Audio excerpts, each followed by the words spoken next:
If you thought I was done making videos about Size and their City Series releases, you can think again.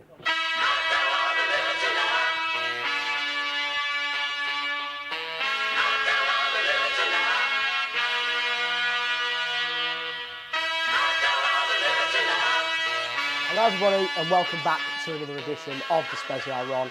I'm your host Ronnie Parsons, as you all know. Now today I've got something a little bit special for you.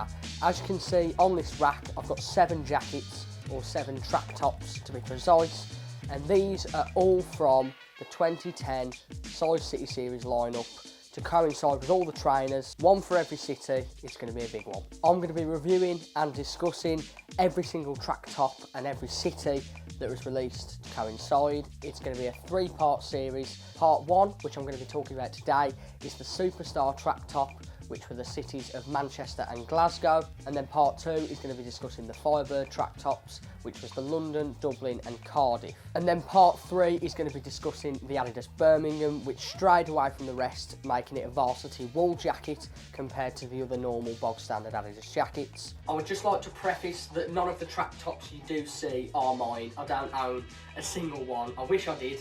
I wish this was my clothes rack, but sadly not.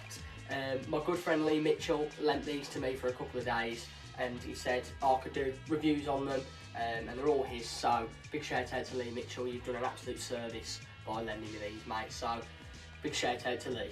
So a massive thank you to Lee, and without further ado, let's jump straight into it with our first city, home of some of the best bands in the world, Stone Roses, Oasis and the Smiths. It's Manchester. So we're starting off with the Manchester, the first City Series trainer released back in 2010, and as you can tell, does what it says on the tin. It's a baby blue with red stripes down the arm, with the red detailing on the Adidas trefoil. So much like the City Series trainers, it's got gold detailing sprinkled throughout. So it's got the gold trefoil with the red background, which in my opinion, this logo is a bit of an iffy one. Not the biggest fan of this logo. I feel like all the rest, the logo patch on the side works, whereas with the Manchester one, in my opinion, I don't think it's the strongest looking one, but it must work for some people. We've got the italic City Series Manchester font below that, and then a standard practice with all the other jackets, the 1 in 300 anniversary City Series text on the back as well. And also not to mention the gold trim that's all in the seam of the zip and around the collar, which is a nice touch in my opinion.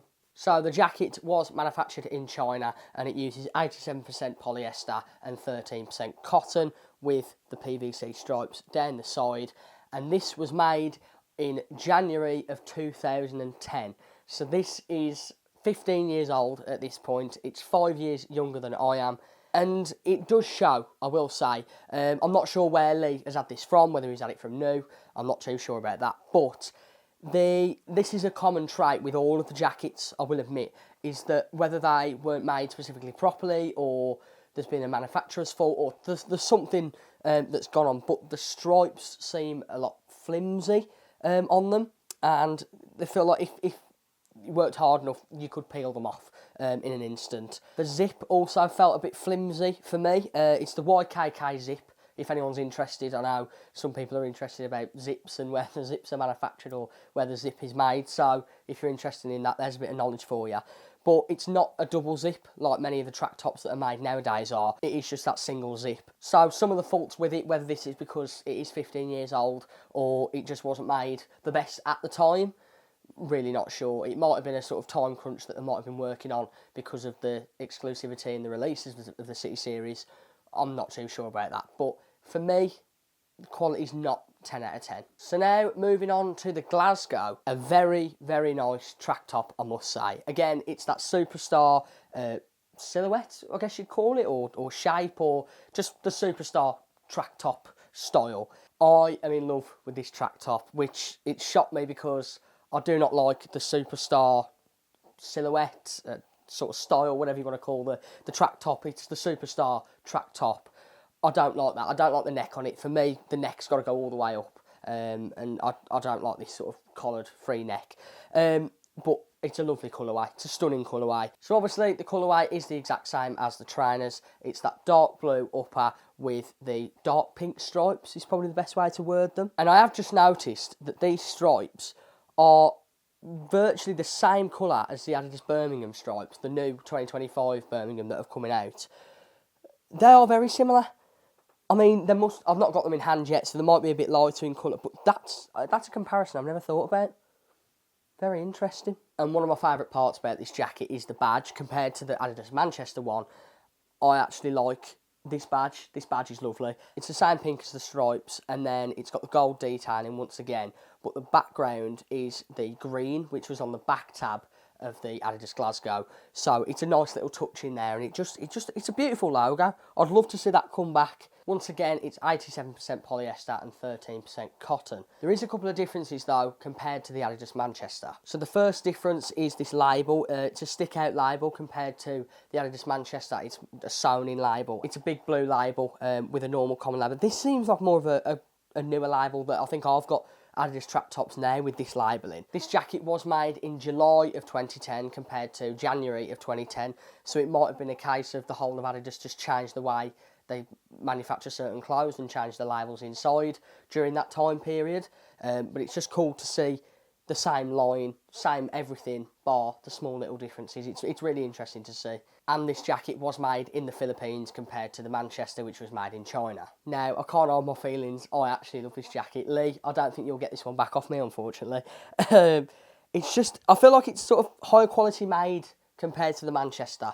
I don't know if that's because of that time difference. I mean, it is a 6 months time difference. Could it make that big of a difference? I'm not sure. But even the stripes feel a bit more sewn in properly compared to the Manchester. It might be a case that Lee's worn the Manchester more than he has the Glasgow. Not too sure. So comparing the two, which one would I rather wear? In my opinion, it's got to be the Adidas Glasgow. The Manchester's nice, don't get me wrong, but I just think the Glasgow, it's just so much better made, and I think just the quality of it is better, whether it's a case of Lee's worn this one more than this one, or maybe it's because the Manchester was released in January and then the Glasgow was released in July. I doubt it would make that much of a difference, but you never know what goes on behind the scenes. They might have completely changed manufacturers and the factories at that point. You don't know, you really don't know. And I get the feeling that the Manchester's got a bit more of a retro-y feel compared to the Glasgow. Whether that's the vibe they were going for, I'm not too sure, but each jacket corresponding to each city does have their different quirks and the different sort of amenities that make that their own.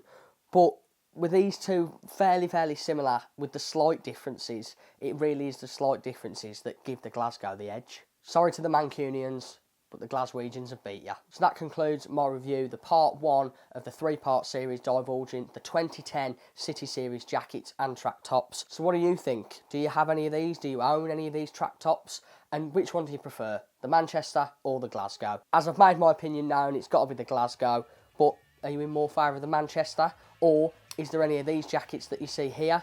Do you prefer those over these two? Let me know, put it in the comments below. I'm not going to spoil anything, but my favourite jacket is yet to come. Thank you all for watching this edition of the Special Ron. Part 2 will be coming very soon. Once again, a massive shout out to Lee for lending me his collection of the 2010 size City Series jackets. Thank you all for watching, and I'll see you at some point in the near future.